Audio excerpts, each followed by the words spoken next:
Hi there, welcome to Some DIY, my name's Ben. Welcome to this 3-week follow-up to the Samsung Galaxy Ring.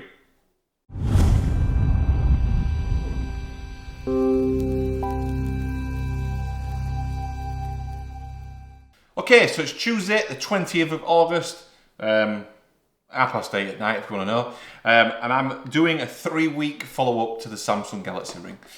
So I've had it almost 3 weeks. 1 day less than 3 weeks. So I thought I'd do a follow-up to the original video I did, which was an unboxing and setting up. Just a very quick run through of how to do that, how to get it set up, how to connect it to your mobile phone, etc, etc. And I mentioned on that video, which I will link to up here, that I would do a follow-up. And this is the follow-up.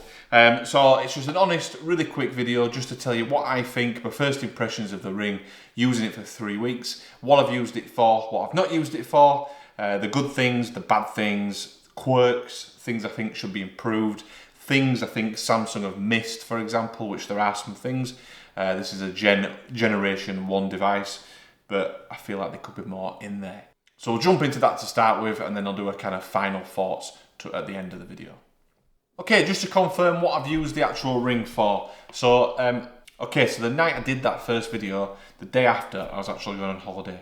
So I went over to Greece, I went to Kos in Greece, and I took the Ring with me. So it was fully charged on that night, took it with me with the intention of just wearing it throughout the holiday and just seeing what it did, how long the battery lasted for, and then just using it and forgetting about it basically. And I've used it, I forgot about it, I've charged it, I've added to it, I've done more stuff with it, which we will cover in this video as best I possibly can. So a couple of things from the holiday. I charged it once, so I took the charging case with me. It got down to about 15% about a week in, so I think we were 6 or 7 days in, it got down to 15%. I literally was having a shower, so I took it off, put it onto the charging case, charged it while having a shower and getting ready for the night, put it back on, and it was charged up to, I think it was about 90%. So the charging time is really quick, really easy to use, and this just is really, really cool. This is one of the things I'm really surprised with. I mentioned that in the first video, but the actual charging case is brilliant. It's really cool looking, really easy to carry with you, obviously really easy to use as well. So yeah, charging case really good. So yeah, took it on holiday with me. I wore it 24/7, literally. I wore it to bed, I wore it to go out in, I wore it in the sea, I wore it in the swimming pool, I wore it going on walks, I wore it going on into the water park. I literally didn't take the Ring off. I took my watch off all the time because I didn't want a tan line, I didn't want to damage the watch, and I wore the watch mainly on an evening when going out. So this was worn 24/7. I literally took it off once just to charge it on here for about an hour, I think it was, in the charging case. So I did really get a really good use of it at that 2 weeks, and I've used it even more than obviously when I got back off after my holidays. So in terms of the basics, it does the basics perfectly. Step counting, heart rate monitor, blood oxygen, skin temperature, sleep monitoring, it just does it. It just works out of the box, there's no problems with it. It's as accurate, or if not more accurate than my watch. It does work in conjunction with the watch, so if you're wearing both, the watch does become like the master in terms of tracking that data. And in terms of the tracking of the data, it does confirm that in the application to you, which takes me to the Samsung Wear application. So I've used the Samsung Wear application for many years, over the years, obviously. I've had many watches, earbuds, and now a Ring. So let me just share my screen and show you the application in use. I'll pop that over here somewhere. So you can see at the moment, that's my Ring, 34%. We went through this in the first video. I'm not going to go through the settings, but it's worked flawlessly in terms of the application. And to be honest with you, I've used the Samsung Health more recently with the Ring than I ever have, to be honest with you. And the one thing that has really stood out is, for me as well, because I've never tracked it before, because I would never wear a watch to bed, is I've tracked my sleep. And it's really interesting in terms of the sleep, the impact sleep can have on you, or the lack of sleep can have on you. And you can see I've been tracking my sleep since the 1st of August. So you can see the 1st of August, if I jump back in time to the 1st of August, we literally had a really rubbish flight into Greece in terms of the time. So that night, I went to bed about 11 PM after I recorded the first video, had about an hour's sleep, got up and had to drive to the airport. So that actually tracked and it told me how poor it was. So you can see on there, hopefully, an hour and 3 minutes, really, really bad in terms of my my sleep that night. So that shows how accurate it is, because that is literally, I went to bed at midnight, I was back up at 1 o'clock, and then we're getting ready and we went out and we drove to the airport. But you can see I've tracked my sleep every night. Some have dipped below the recommended level of sleep, but my sleep's been pretty good, to be fair. A couple of overnights where I've dropped down to about 6.5 hours, which isn't good. But yeah, in terms of tracking sleep, it's really, really good, the detail it gives you. So if I go into my sleep on, let's go on to a good one, so the 14th of August, for example, I've had a sleep for 8 hours and 11 minutes there. It gives you a general sleep score, sleep time, physical recovery, restfulness, mental recovery, and sleep cycles. So it gives you everything there. It also gives you the stages of your sleep, which are really important in terms of certain times of certain stages. So certain amounts of deep sleep are really important. Again, with REM sleep and light sleeping. You can see as well throughout the night, it's tracking the blood oxygen during sleep. It's tracking snoring, which I'll go into in a moment, and it's also tracking your skin temperature. So it gives you an accurate measuring across all that time, as you can see in the application over here, but it also gives you your highest temperature and your lowest temperature, just to keep a track of that too. And then in terms of heart rate, kind of the basic one, but that is really important. It does track your heart rate at all times, but also you can see on there that it's tracking my sleep heart rate as well. So that's everything really. You can go into more detail if you go into one of these sections. If you go into, for example, the blood oxygen, it gives you information about the blood oxygen, why it's important, what you're looking out for, what it should be, etc., etc. And that is the same for all these different things. If we go into sleep stages, this is really good. It gives you loads of information in terms of how much sleep you've had in those stages, why it's important, why you need more, etc., etc.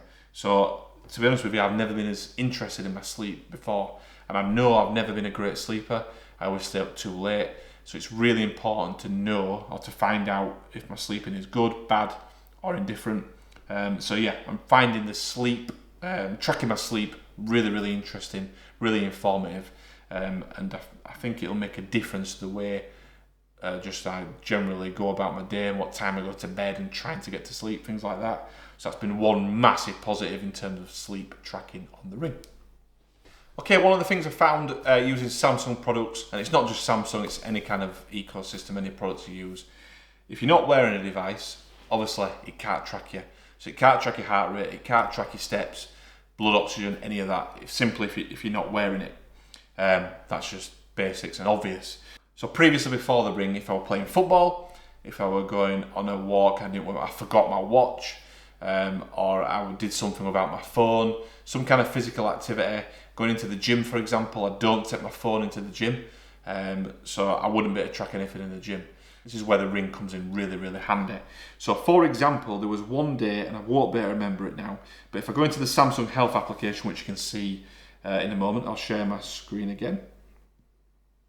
So you go into the Samsung Health application, which you'll be able to see over here somewhere. You can obviously track all elements of health from the Ring, from the watch, from your phone.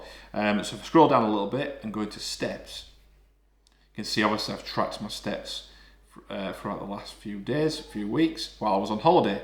So there was one particular day I went to the water park and I didn't have my phone, it was locked in a locker, and I didn't have my watch, again that was in the locker, but I had the Ring.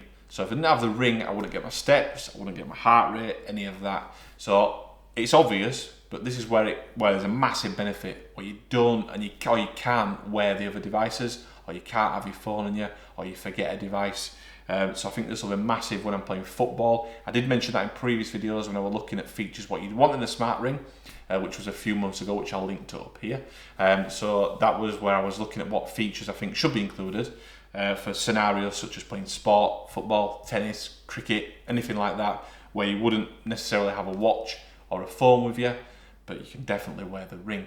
So if I'm playing football, for example, you could wear the Ring. If you're playing 5-a-side, it wouldn't be a problem.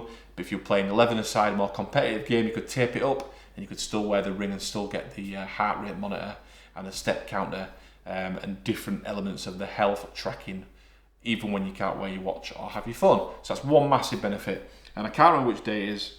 You can see there I've got 24,000 steps. If I hadn't had the Ring, I wouldn't have tracked any of my steps for the majority of the day. Obviously, it's not a massive issue, but if you're into tracking things, your heart rate, your steps, your sleep, all your health tracking, then obviously it's massively important, and it's definitely a huge benefit of the ring. Just a couple more things really, a couple more benefits or the good things about the ring. Comfort, wearability, you don't know it's there. So I previously had a wedding ring which was a similar kind of thickness, and this just, you don't realise you're wearing it. It's super, super comfy. Some smart rings out there like the So Ring Plus I did, which I linked up here, which was a massive chunky ring, it was cheaper. And I think obviously with the Samsung ring being really expensive, it is expensive for what it is, but in terms of the research, development, design, production of such a small, lightweight ring, but still getting that battery life and all those features, you kind of get it, that's what you're paying for. It's similar for quite high-end, other high-end products, smartphones, watches. You're kind of paying a premium price, but getting a premium product. And I feel like you're getting a premium product to a certain extent with this ring.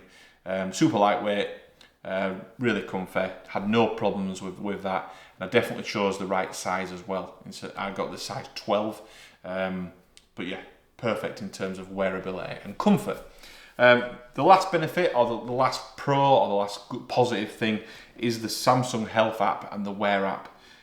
Sometimes Samsung get things drastically wrong with their applications in terms of user friendliness, them being intuitive.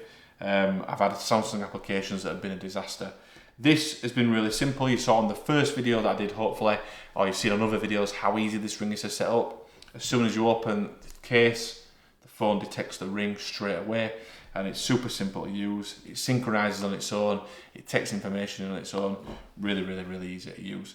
The application's got hints and tips built into it as well, in terms of what you should be tracking, anything to look out for. It's really, really good.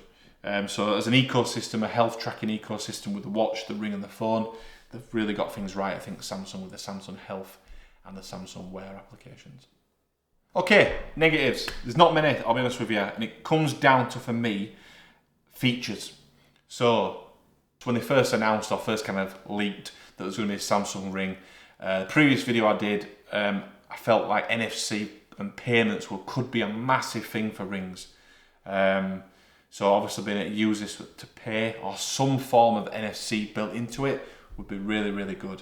I've tried to use NFC readers on my phone just to see if there is anything in there that's built in that will be used at a later date. I don't think there is. If you're watching this video and you know there is, I've got that wrong, please do let me know in the comment section. But I don't believe there's any NFC built into this, which Samsung, it's a Gen 1 product. Have they done it on purpose, to be able to do a Gen 2 and have NFC built in? I don't think there's very much more you could probably do with a ring, because it's such a small device, such a small battery. In terms of allowing themselves to have future features such as NFC and pay, maybe that's where they're going with that. Maybe there's not enough room in there to fit NFC in. I'm not so sure. I mean, I'm no kind of engineer, but I think they could have got an NFC tag in there perhaps. Or maybe it's down to security, being a ring and could be easily stolen or lost, for example. Maybe, I'm not sure. But they could have done things, so if you were wearing the ring and you used it for NFC, it had to be connected to a phone, so via Bluetooth, and you could use it, pair it up, something like that. I don't know, but that's one massive thing, NFC not built in. And other features as well. I know it's a ring and it's a health tracking device, but that's literally all it is. So I'm not sure what else you could put in there. Maybe some haptic feedback for notifications on your phone or your watch to let you know that someone's ringing you. Maybe some kind of small vibration going on in there. I don't know. It just, the tech enthusiast in me was hoping for maybe a little bit more. But as I mentioned, if it's NFC built in and I'm unaware of that and you're watching this video, please do comment down below and let me know. And that's really it in terms of the cons or the disadvantages or the bad things about the ring. End of the day, it is a ring. It does what it said it was going to do. Health tracking, really, really good. Sleep tracking, again, excellent. Really versatile, really comfy to wear, lightweight, looks stylish. You've also got the 3 different colours you can get, multiple sizes. So yeah, in terms of a ring, they've also kept it simple with the design. With the available options, it's nice and simple. Maybe that was due to not expecting too many sales, not too sure. I guess we've got to see in version 2 or the next generation of the Samsung ring, if they allow more colours, more sizes, more features. I guess we'll see.